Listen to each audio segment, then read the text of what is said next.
আল্লাহ বলে বান্দা দুইটা গুণ যাদের মধ্যে থাকবে, এক নাম্বার হলো ইন্নাল্লাযীনা আমানু, যার ভিতরে ঈমান নামক সম্পদ থাকবে। দুই নাম্বার হলো ওয়া আমিলুস সালিহাত, ঈমানের পাশাপাশি আমলে সালিহা করবে, নেক আমল করবে। আমলে সালিহা মানে কি? নামাজ পড়া আমলে সালিহা, রোজা রাখা আমলে সালিহা, হজ করা, যাকাত দেওয়া আমলে সালেহা, গরিব মানুষকে সাহায্য করা আমলে সালেহা, এতিম মিসকিনকে সাহায্য করা আমলে সালেহা। একজন গরিব মানুষ মেয়েকে বিবাহ দিতে পারে না, তার মেয়ের বিবাহে সাহায্য করা নিঃসন্দেহে আমলে সালেহা। একজন মানুষ গরিব, তার ঘর বানাতে পারে না, ওই ঘরে 20,000 10,000 টাকা দিয়ে সাহায্য করা আমলে সালেহা। রাস্তা বানায়া দেওয়া আমলে সালেহা, রাস্তার মধ্যে একটা গাছ লাগাইয়া দেওয়া আমলে সালেহা। আশেপাশের মানুষের পানির জন্য টিউবওয়েল নাই, পানি খাওয়ার ব্যবস্থা নাই, আপনার বাসা থেকে পানির ব্যবস্থা করে দিলেন, এটা হলো আমলে সালেহা। শুধু আমলে সালেহা না, আল্লাহর হাবিব বলেন যারা পিপাসার্ত মানুষদেরকে পানি পান করায় কলিজা ঠান্ডা করে দেয়, মহান রব কিয়ামতের ময়দানে ওই ব্যক্তিদেরকে হাউজে কাউসারে পানি পান করায়া দিবে। তো একজন পিপাসার্ত মানুষকে পানি পান করানো আমলে সালেহা।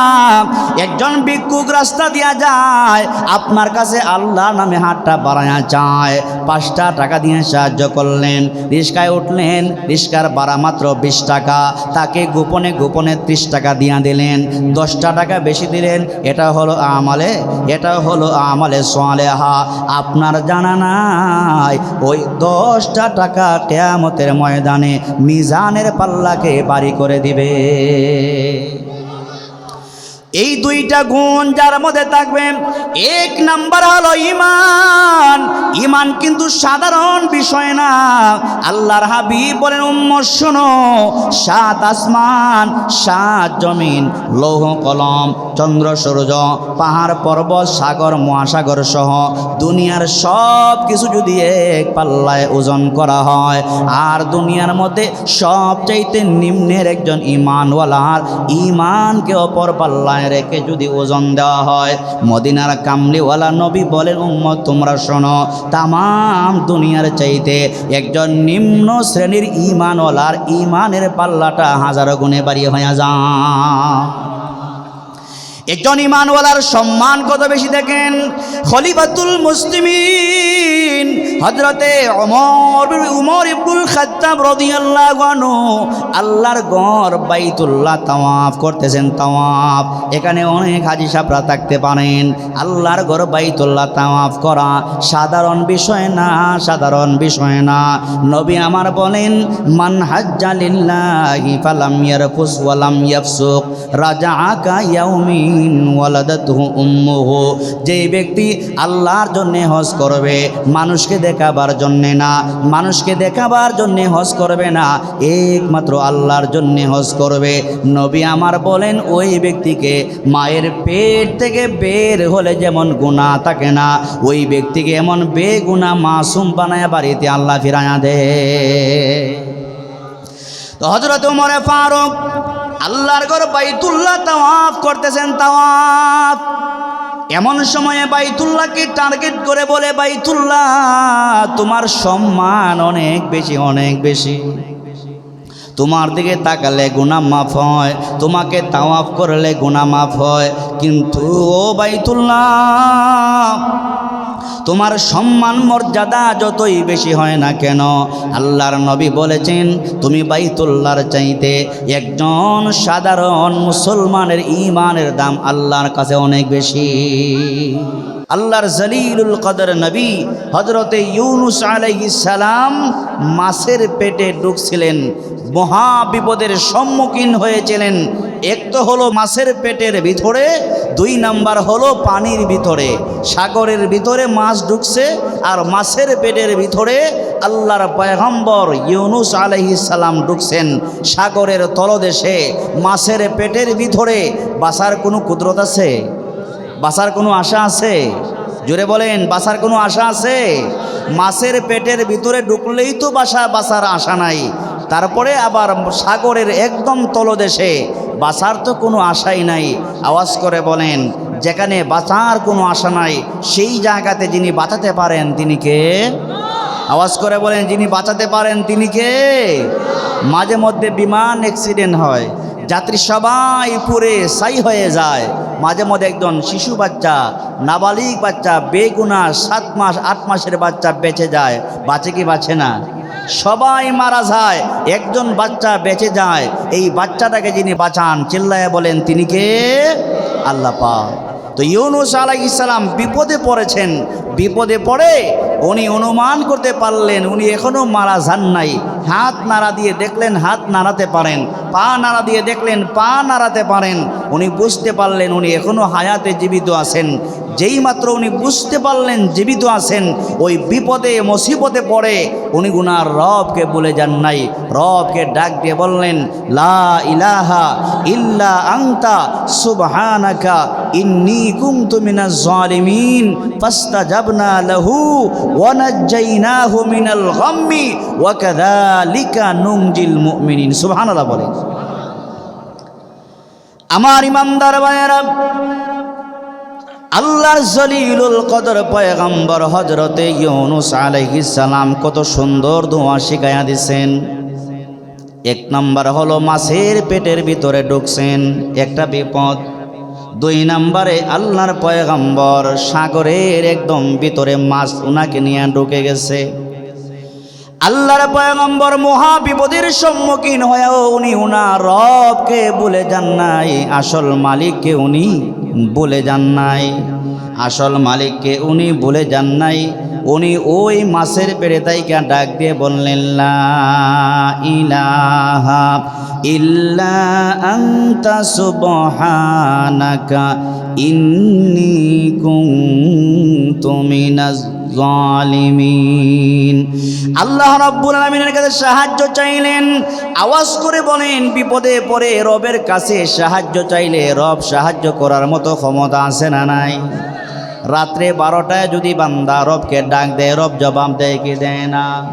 আল্লাহ পাকের ঘুম নাই, আল্লাহ পাকের খাওয়া দাওয়া নাই। দুনিয়ার মানুষ খায়, দুনিয়ার মানুষ ঘুমায়, এমন একজন রব আমরা পাইলাম যেই রবের খাওয়া দাওয়া লাগে না, ঘুমানোর কোনো প্রয়োজন লাগে না। রাত্র 12টা 1টা না 3টায় যদি বান্দা বিপদে পইরা রবকে ডাক দেয়, 1 মিনিট সময় লাগে না, রব্বুল আলামিন তার বান্দা বান্দিকে সাহায্যের হাত বাড়িয়ে দেয়। সুবহানাল্লাহ।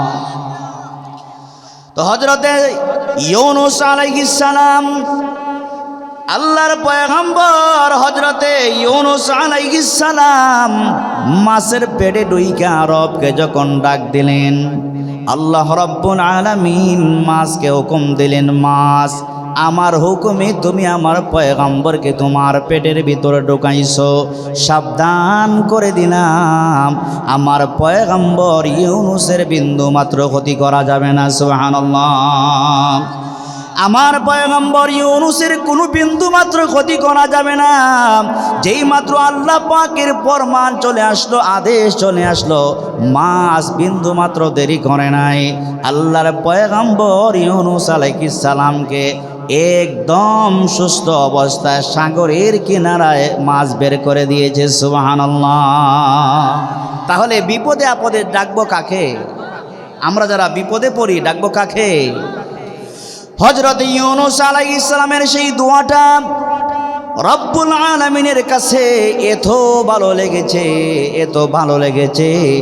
ইউনুস আলাইহিস সালামের সেই দোয়াটাকে রব্বুল আলামিন মুহাম্মদ সাল্লাল্লাহু আলাইহি ওয়াসাল্লামের উম্মতেরা যাতে করে বিপদে পইরা তারা তাদের রবকে ডাকতে পারে, ইউনুস পয়গম্বরের সেই দোয়াটাকে রব্বুল আলামিন 30 পারা কোরআনের ভিতরে ঢুকিয়ে দিয়েছেন। সুবহানাল্লাহ।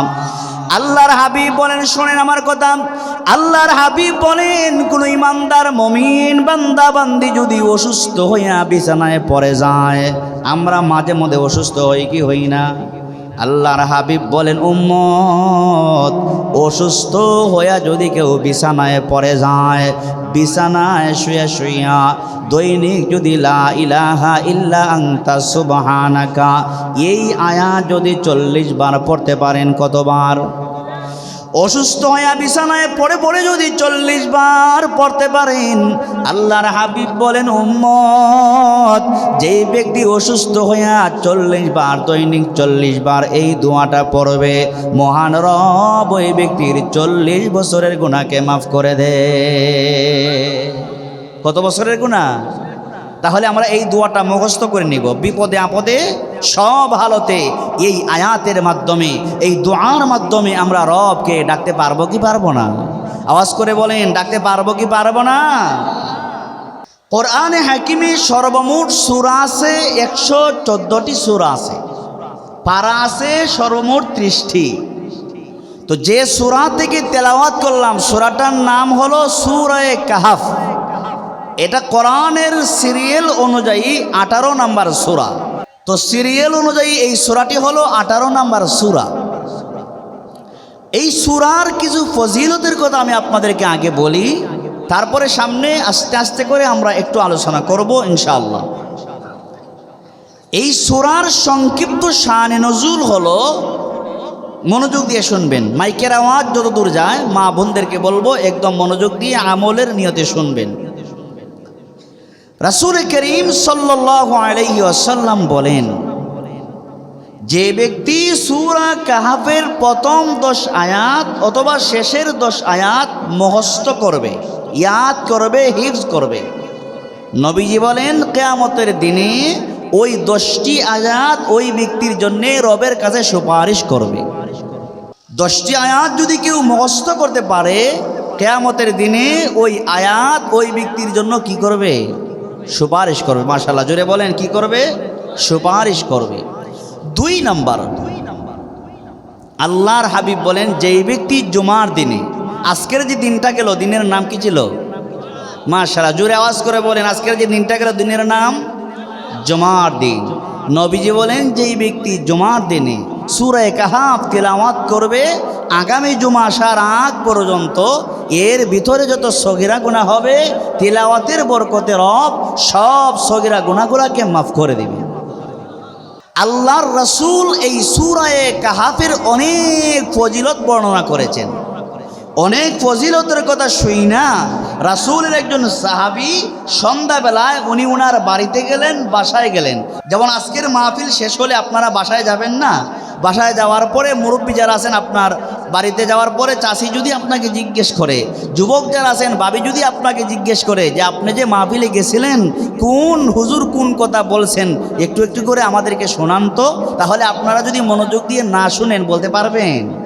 তো রাসূলের সাহাবী রাসূলের জবান থেকে সূরা কাহাফের ফজিলতের কথা শুই না উনি উনার বাড়িতে গেছেন। সাহাবী বলতেছেন, ইয়া রাসূলুল্লাহ, আপনার জবান থেকে এই সূরার ফজিলতের কথা শুই না বাড়িতে যাইয়া আমার শক্তিশালী একটা উট ছিল, ওই উটটাকে প্রতিদিন রাত্রে একটা রশি দিয়া বাঁধি, একটা দড়ি দিয়া বেঁধে রাখি, কিন্তু আজকে যাইয়া আপনার বয়ান শোনার পরে আজকে যাইয়া আমি আমার উটটাকে 2টা রশি দিয়া বাঁধলাম।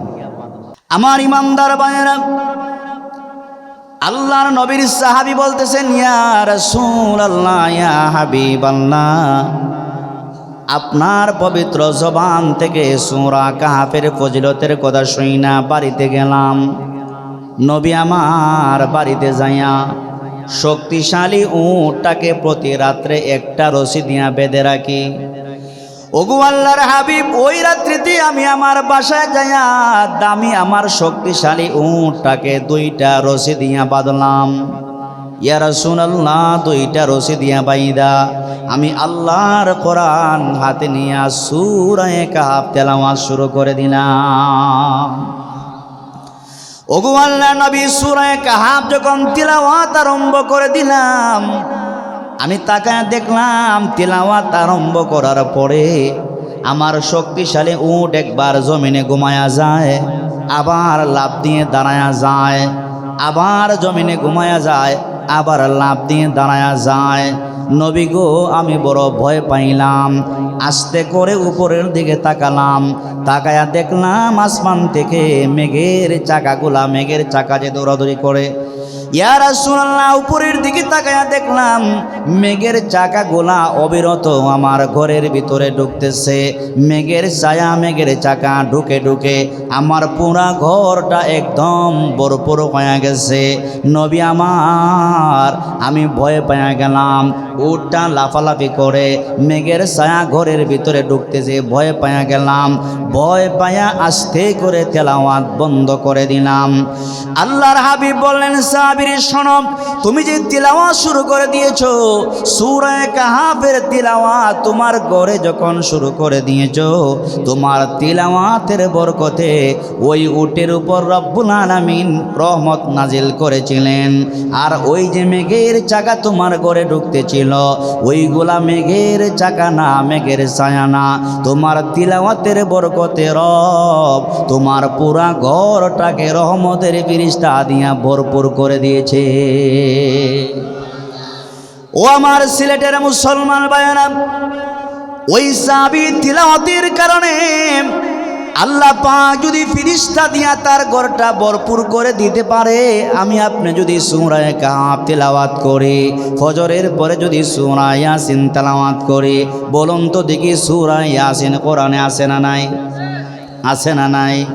আল্লাহর হাবিব বলেন, উম্মত ফজরের নামাজটা পড়া যে ব্যক্তি সূরা ইয়াসিন তেলাওয়াত করবে, ইয়াসিন ওয়াল কুরআনিল হাকীম ইন্নাকা লামিনাল মুরসালিন আলা সিরাতিম মুস্তাকিম। আল্লাহর হাবিব বলেন, উম্মত শোনো, যেই ব্যক্তি ফজরের নামাজটা পড়া সূরা ইয়াসিন তেলাওয়াত করতে পারবে, আসমান আর জমিনের মালিক মহান রব আল্লাহ পাক ওই ব্যক্তির আমল নামায় পুরা 10 খতম কোরআন তেলাওয়াতের সব জমা করে দে। আল্লাহর হাবিব বলেন, উম্মত শোনো, কোন ইমানদার মুমিন বান্দা যদি ফজরের পরে ইয়াসিন সূরা ভালো করে তেলাওয়াত করতে পারে, ইয়াসিন সূরা যদি সহি শুদ্ধ করে তেলাওয়াত করতে পারে, ওই দিন যদি ওই বান্দার 10টা প্রয়োজনও যদি হয়, মহান রব ওই ব্যক্তির 10টা প্রয়োজনকে আল্লাহ পাক পুরা করে দিবেন। সুবহানাল্লাহ। তাহলে আমার ইমানদার ভাইয়েরা, মহব্বতে বলেন, আজ মুসলমানের ঘরে তিলাওয়াত নাই, আমরা যদি বুকে হাত দিয়ে বলি, হুজুর আগামীকাল থেকে আমার ঘরে কোরআন তেলাওয়াত চালু করব, মেয়েটাকে যায় বলবেন, আদরের মেয়ের সকাল সন্ধ্যা কোরআন তেলাওয়াত করো, দেখবেন আপনার মেয়ের তিলাওয়াতের বরকতে, আপনার প্রিয়তমা বিবির কোরআন তেলাওয়াতের বরকতে ঘরের অভাব যিনি দূর করে দিবেন, চিল্লায়া বলেন তিনি কে? তিলাওয়াতের বরকতে অভাব দূর হতে পারে কি পারে না? জুড়ে বলেন, তিলাওয়াতের বরকতে অভাব দূর হতে পারে কি পারে না? হাদিস থেকে একটা উদাহরণ দেই, অসুবিধা হবে না তো আপনাদের? তিলাওয়াতের বরকতে অভাব যে দূর হয়, রাসূলের প্রসিদ্ধ একজন সাহাবী হযরতে আব্দুল্লাহ ইবনে মাসউদ রাদিয়াল্লাহু আনহু একদম দিলের কান দিয়া শুনেন, সওয়াবের নিয়তে। আব্দুল্লাহ ইবনে মাসউদ রাদিয়াল্লাহু আনহু বহুত মর্যাদা সম্পন্ন একজন সাহাবী। উনি ইন্তেকালের আগে মারাত্মক অসুস্থ হয়ে গেছেন। অনেক ভাই আছে ইন্তেকালের আগে ক্যান্সার হয়ে যায়, আলসার হয়ে যায়, অনেক কিছু হাবিজাবি হইয়া মৃত্যুবরণ করা লাগে, লাগে কি লাগে না? তো হযরতে আব্দুল্লাহ ইবনে মাসউদ রাদিয়াল্লাহু আনহু ইন্তেকালের আগে মারাত্মক অসুস্থ। তখন সময়ের খলিফাতুল মুসলিমিন ছিলেন হযরতে ওসমান গনি রাদিয়াল্লাহু আনহু। আল্লাহু আকবার বলেন। তখন সময়ের অর্ধেক রাষ্ট্র, অর্ধজাহান যার আঙ্গুলের ইশারায় পরিচালিত হয়, হযরত ওসমান গনি ছিলেন খলিফাতুল মুসলিমিন, রাষ্ট্রনায়ক ছিলেন, রাষ্ট্রপ্রধান ছিলেন। এত বড় একজন রাষ্ট্রপ্রধান হওয়ার পরেও রাসূলের সাহাবী হযরতে আব্দুল্লাহ ইবনে মাসউদের অসুস্থতার কথা যখন শুনলেন, শোনা মাত্রই বিন্দু মাত্র দেরি করলেন না, দৌড়ায়া রাসূলের সাহাবী হযরতে আব্দুল্লাহ ইবনে মাসউদকে দেখার জন্য চলে গেলেন। সুবহানাল্লাহ কইলেন না?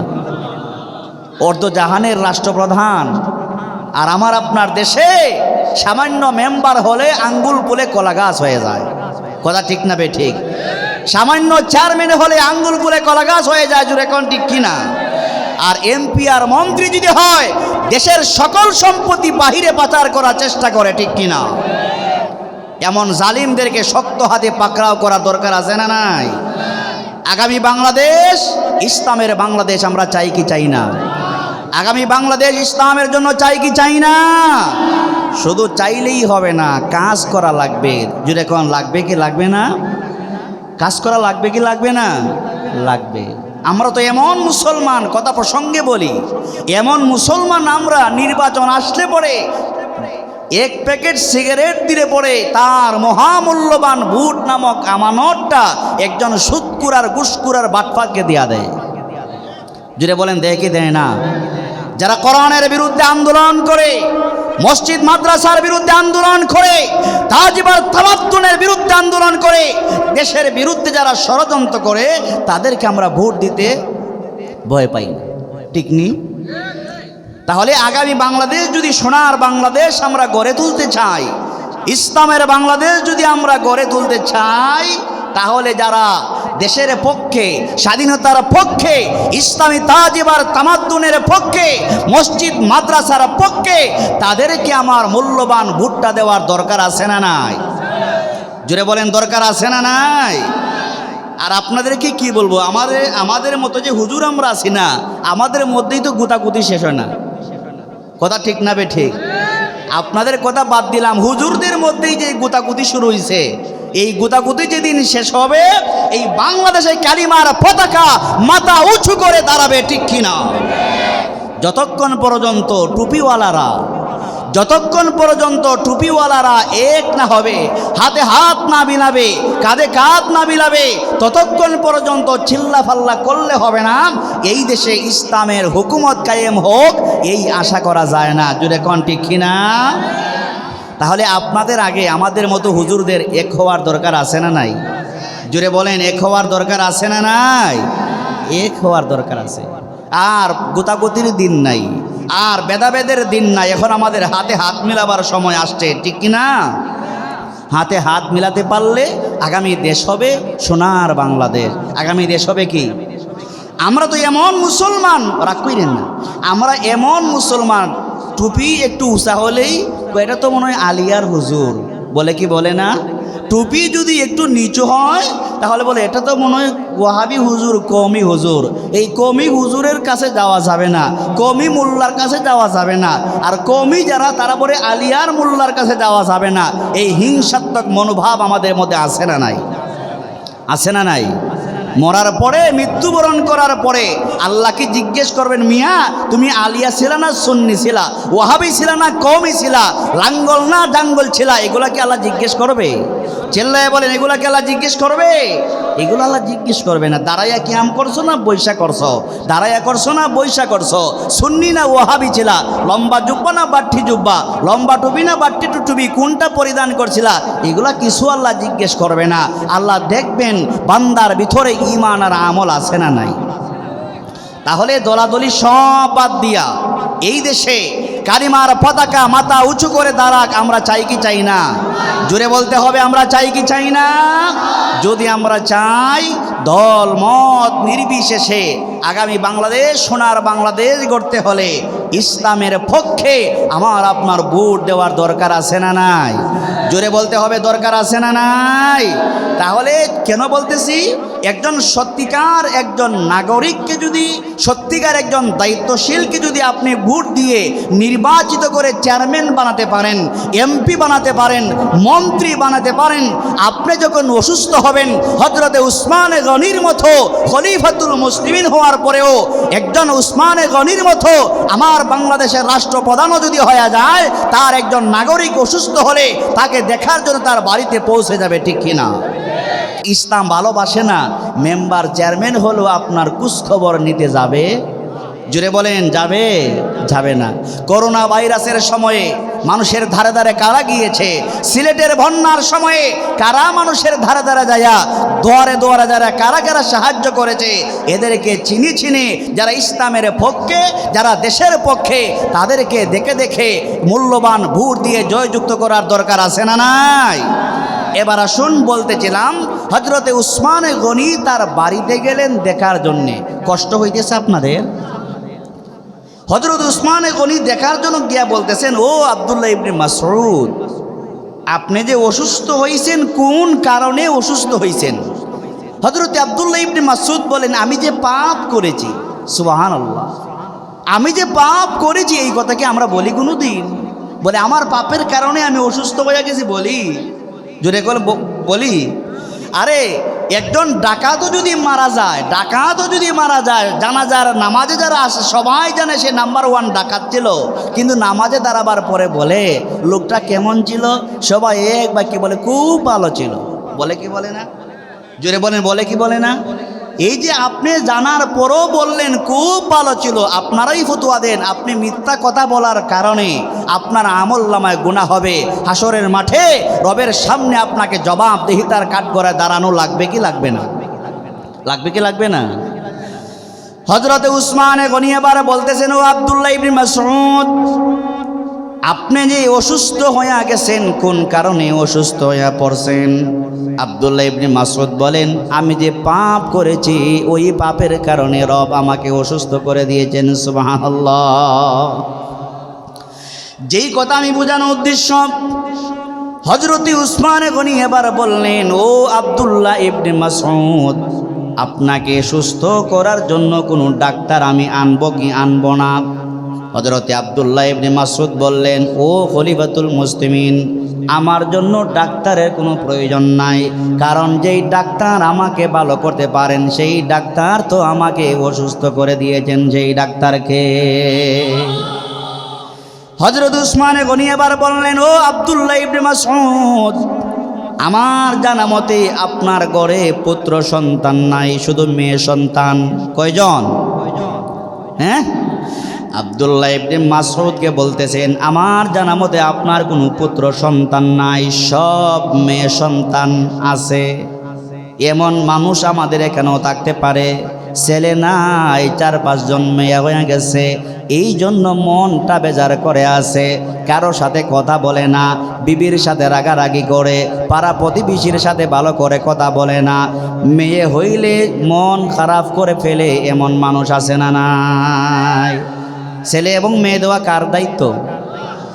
হযরত উসমানে গনি বললেন, ও আব্দুল্লাহ ইবনে মাসউদ, আপনার যেহেতু পুত্র সন্তান নাই, মেয়ে সন্তান, আপনার ইন্তেকালের পরে আপনার সন্তানরা যাতে কষ্ট না করে আপনি পারমিশন দিলে বাইতুল মাল থেকে কিছু খানাপিনা আপনার ঘরে পৌঁছায়া দেয়।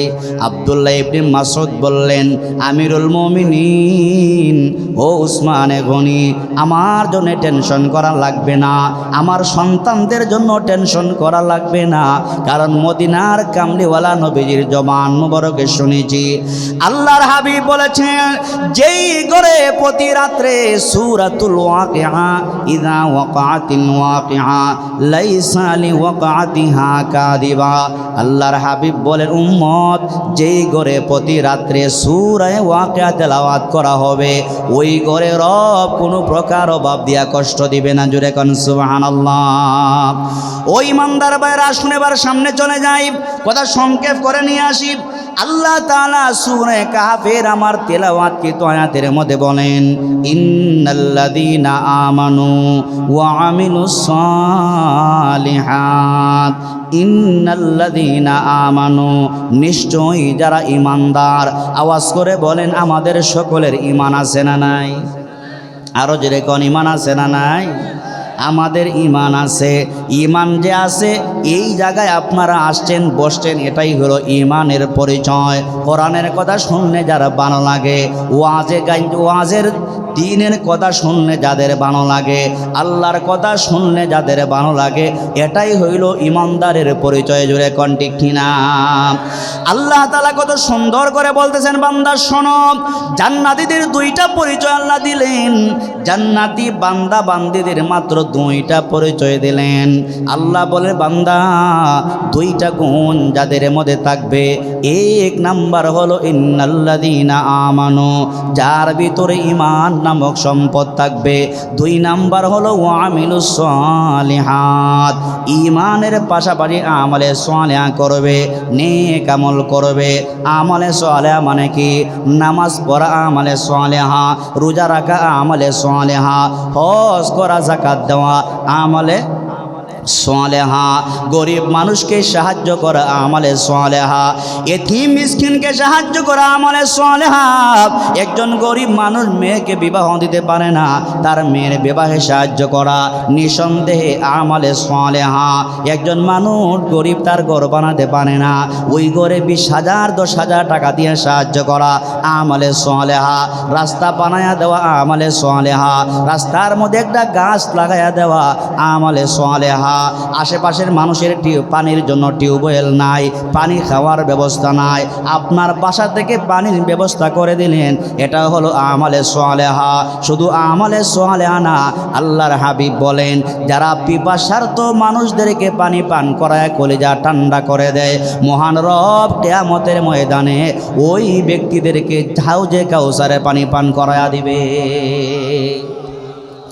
তো একজন পিপাসার্ত মানুষকে পানি পান করানো আমলে সালেহা।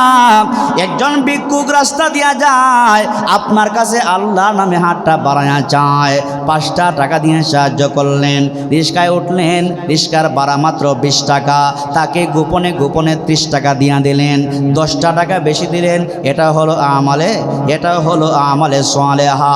আপনার জানা নাই ওই 10টা টাকা কিয়ামতের ময়দানে মিজানের আল্লাহকে বাড়ি করে দিবে।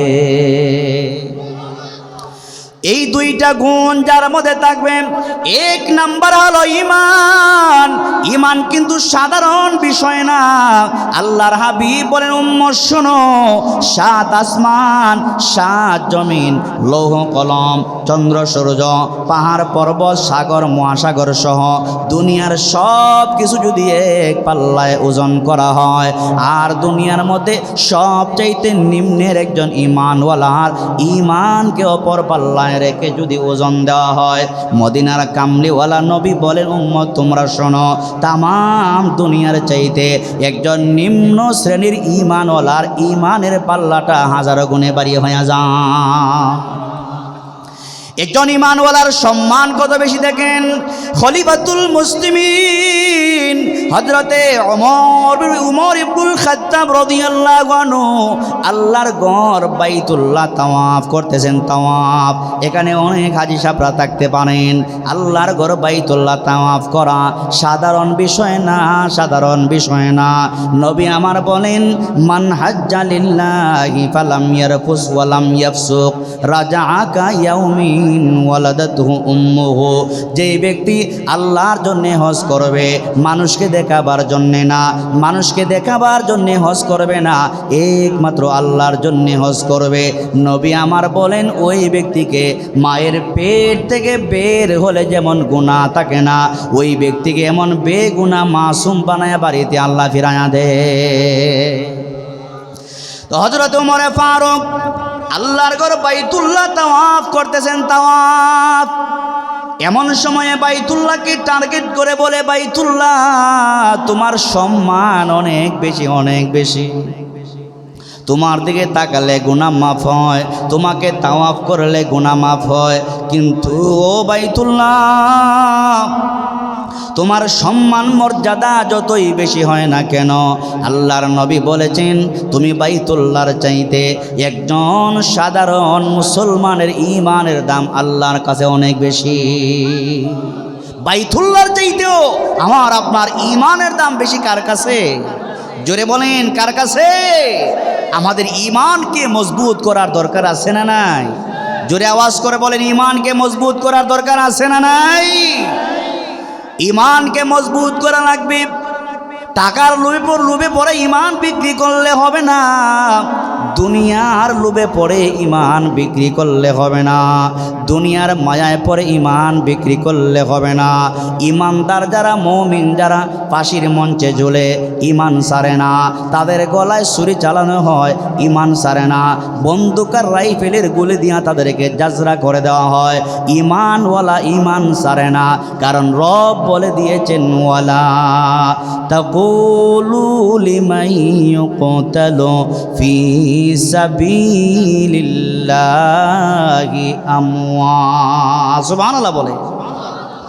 আল্লাহ তাআলা বলেন, যারা আমার রাস্তায় মারা যায় তাদেরকে তোমরা মৃত বলবা না, মরা বলবা না, বাল আহিয়া, বরংস তারা হলো জিন্দা। শুধু জিন্দা না, আল্লাহ বলেন আমার রাস্তায় শহীদ হওয়ার পরে, কবর জগতে যাওয়ার পরে ওরা জিন্দা থাকে, জীবিত থাকে। আমি রব ওই শহীদ ব্যক্তিদের জন্য জান্নাত থেকে জান্নাতি খাবার পৌঁছায়া দে। তাহলে আমার বাইরে কথা সংক্ষেপ করে নিয়ে যাই। 1 নাম্বার হলো ঈমান, 2 নাম্বার হলো আমিলুস সালিহাত। আল্লাহ বলে, বান্দারে তোমার যদি ঈমান থাকে, 2 নাম্বারে নেক আমল যদি থাকে, আরো সহজ করে বোঝায়। আপনারা তো লন্ডন আমেরিকার মানুষ বেশি, আরো সহজ করে বোঝায়। আপনাদের একজন ভাই লন্ডনে যাবে, লন্ডনের ভিসা যদি না থাকে যাওয়া যাবে নি? জুড়ে কোন। আপনার এক ভাই লন্ডনে যাবে, লন্ডনের ভিসা লাগবে, 2 নাম্বার ভিসা আছে কিন্তু পাসপোর্ট নাই, যাওয়া যাবে না। পাসপোর্ট লাগবে, 2 নাম্বারে লন্ডন যাওয়ার ভিসা লাগবে। আমেরিকা গেলে আমেরিকার ভিসা লাগবে। যেই দেশে যাবেন সেই দেশের ভিসা লাগানো লাগবে। ইমানদার ভাইয়েরা, আপনার পাসপোর্ট যদি মজবুত থাকে, আপনার ভিসা যদি মজবুত থাকে, পাড়া প্রতিবেশীর কেউ যাওয়া লাগে না। এয়ারপোর্টে গেলে আপনাকে স্বাগত দিবে, ওয়েলকাম দিবে, বিমানে সার বলে আপনাকে উঠাইবে, লন্ডন পর্যন্ত পৌঁছায়া দিবে। রাস্তার মাঝখানে আপনাকে আরো কি করবে, আপনাকে নাস্তার ব্যবস্থা করাইয়া দিবে। জোরে কোন ঠিক কিনা? কিন্তু আমার ভাইয়েরা, আপনি লন্ডন যাবেন, আমেরিকা যাবেন, আপনি প্যান্ট শার্ট টাই টুই সব আপনি লাগালেন, সেন্ট মারলেন, আতর মারলেন, সব মারলেন, বাবার কাছ থেকে বিদায় নিয়ে গেলেন, মায়ের কাছ থেকে বিদায় নিয়ে গেলেন, আপনি এয়ারপোর্টে চলে গেলেন, কিন্তু আপনার ভিসা নাই। লন্ডন যাবেন, আপনার পাসপোর্ট নাই। বলুন তো দেখি, আপনার সুন্দর চেহারা দেখে আপনাকে বিমানওয়ালা বিমানে উঠাইবে না? ঠিক কিনা? ঠিক তেমনি ভাবে আমার ইমানদার ভাইয়েরা, আপনার ইমান যদি মজবুত থাকে, 2 নাম্বার ওয়ামিলুস সালিহাত, নেক আমলের পাল্লা যদি আপনার বাড়ি থাকে, ইমান যদি মজবুত থাকে, নেক আমলের পাল্লা যদি আপনার বাড়ি থাকে, আল্লাহ বলেন কানাত লাহুম জান্নাতুল ফিরদাউসি নুজুলা। আল্লাহ বলে, বান্দারে ইমান থাকার কারণে, আমল থাকার কারণে সাধারণ জান্নাত তোমাকে দিব না, এমন জান্নাত দিব যেই জান্নাতের নাম হলো জান্নাতুল ফিরদাউস। জুড়ে কোন সুবহানাল্লাহ। তাহলে আমার ভাইয়েরা, মহব্বতে বলবেন, আমরা জান্নাতুল ফিরদাউসে যাইতে চাই কি চাই না? আরো জোরে কোন। আমরা জান্নাতুল ফিরদাউসে যাইতে চাই। জান্নাতুল ফিরদাউসে যাইতে হলে ঈমানের পাশাপাশি নেক আমল করার দরকার আছে না নাই? ঈমানের পাশাপাশি নেক আমল করার দরকার আছে না নাই? আছে।